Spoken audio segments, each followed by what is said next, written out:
Bismillahirrahmanirrahim.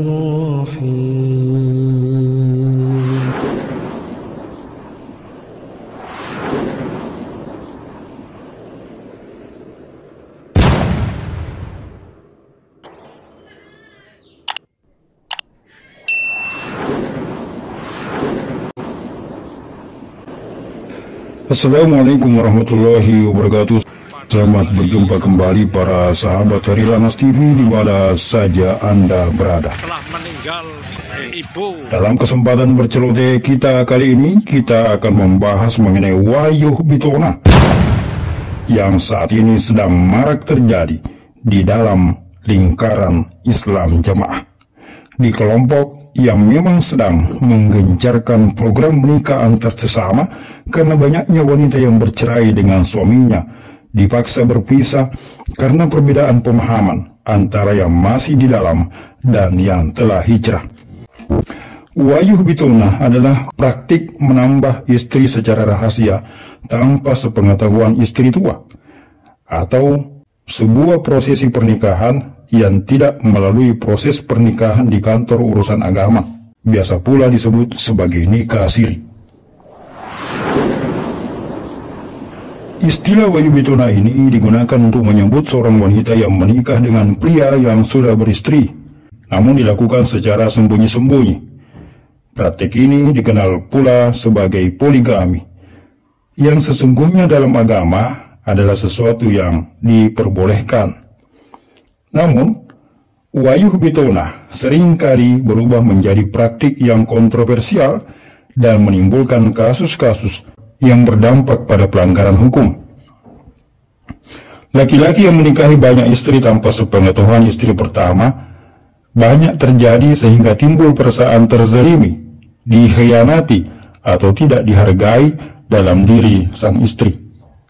Meskipun mendapatkan izin dari istri pertama bukan syarat untuk melakukan poligami atau wayuh, tetapi meminta izin atau memberitahukan kepada istri mengenai rencana beristri lagi adalah sesuatu yang memang sebaiknya dilakukan, sambil memberikan pencerahan dan nasihat-nasihat yang baik kepada sang istri, terutama mengenai apa alasan dari sang suami yang ingin melakukan praktek poligami itu. Kejadian tragis yang terjadi di Cilacap, Jawa Tengah pada Sabtu lalu adalah sungguh sebuah peristiwa yang sangat memilukan. Ibu dan anak memilih mengakhiri hidup dengan meminum cairan sianida. Sang ibu sebagai pelaku bunuh diri adalah seorang wanita beranak satu yang dinikahi oleh seorang laki-laki yang telah beristri. Sudah setahun mereka menjalani hidup sebagai suami istri dari sebuah pernikahan yang dilaksanakan secara bitona, hanya dinikahkan oleh internal pengurus Islam Jamaah LDII.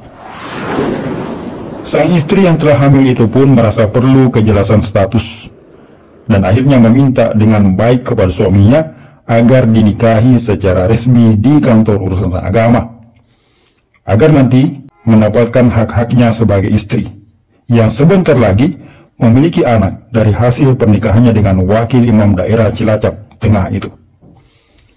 Namun, permintaan dari sang istri Wayuh Bitona itu ditolak dan ditentang oleh istri pertama dari sang wakil imam daerah. Dalam situasi tak menentu itu, jiwa sedang kalut, sang istri muda itu pun mengajak anaknya yang masih berusia 9 tahun untuk mengakhiri hidup secara bersama.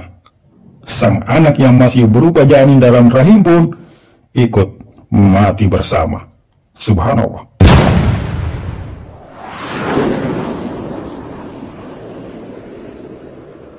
Sungguh memilukan. Mereka harus menempuh cara yang tidak benar hanya lantaran sikap tidak bijak dari orang-orang yang seharusnya mengajarkan dan mencontohkan kebijaksanaan. Meskipun pernikahan adalah hal yang sangat digencarkan untuk menjaga keberlangsungan komunitas, kelompok, atau golongan dengan dalih mengikuti sunnah, tetapi agama sudah menggariskan bahwa untuk yang tidak mampu bersikap adil, maka cukup satu istri saja. Janganlah menggunakan jurus aji mumpung. Mumpung ada banyak stok, mumpung ada yang menawarkan, mumpung masih muda, mumpung ini dan mumpung itu. Si wanita yang ingin diwayuh pun sebaiknya hindari menggunakan jurus aji mumpung. Mumpung ada yang mau, mumpung dia masih muda, mumpung kaya, hartanya bisa menjadi warisan, dan lain-lain. Jurus aji mumpung sering sekali bersifat menipu dan mencelakai. Ada beberapa alasan mengapa seorang pengurus dan pembesar Islam Jamaah LDII memilih untuk melakukan praktik wayuh bitona. Dalam beberapa kasus, sang pengurus tersebut mungkin tidak dapat menceraikan istri pertamanya.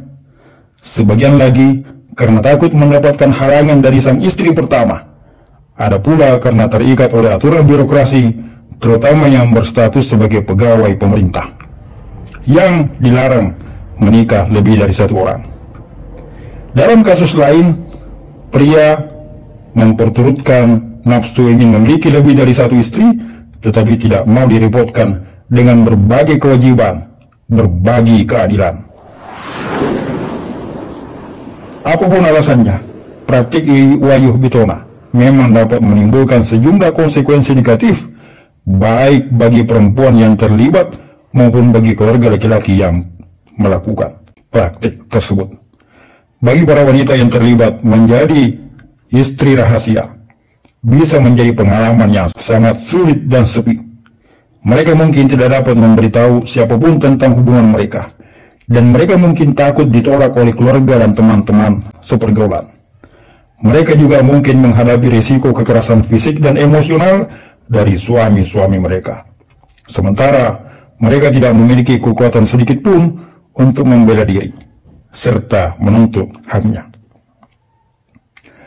Bagi keluarga laki-laki yang terlibat dalam praktik wayuh bitona itu juga bisa sangat mengganggu.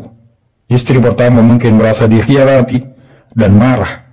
Lalu anak-anak dari istri pertama mungkin mengalami kebingungan dan kekesalan. Istri pertama bersama anak-anaknya bisa saja melakukan perlakuan buruk kepada istri kedua dan anak-anaknya karena mereka tiba-tiba terusik dengan masuknya orang asing dalam kehidupan mereka tanpa permisi. Praktik memiliki istri dari hasil wayuh bitona adalah masalah serius yang dapat menimbulkan sejumlah konsekuensi negatif.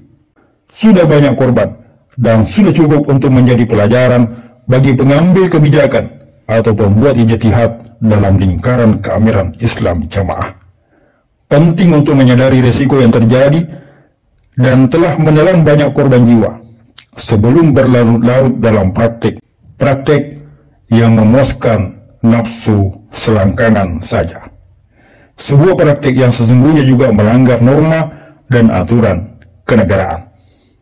Lakukanlah sunnah Rasulullah itu dengan cara yang benar dan aman. Aman untuk keluarga dan aman untuk yang melakukan praktiknya.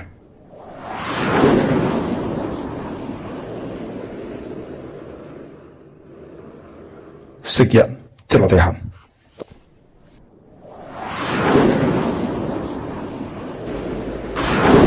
Terima kasih atas perhatian Anda. Sampai jumpa di celotehan Hairil Anas TV berikutnya.